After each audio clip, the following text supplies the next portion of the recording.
Nello Cozzolino. Allora volevo dire che semplicemente che il Napoli in Europa non deve temere nessuno, perché l'ha detto pure l'allenatore dell'Ajax, ora mi sfugge il nome, dell'Eintracht, scusami, Ok, Glasner. che, non, che giochiamo un calcio internazionale. Anti-italiano ha detto. Anti-italiano, esatto, che quindi teme come gioca il Napoli, ma come ci teme l'Eintracht, ci temono tutte quanti in Europa.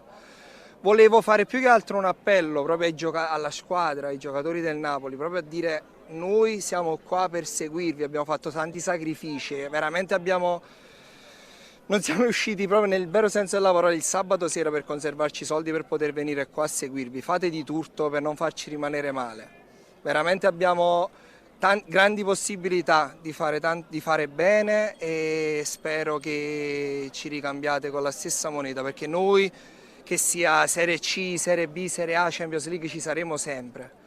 Quindi una volta che abbiamo la possibilità, ricambiateci con la stessa moneta, questo volevo dire. Bellissimo da clippare e mandare alla squadra, però oggi così Speriamo, Spalletti ma non poi deve fare il discorso. Sì,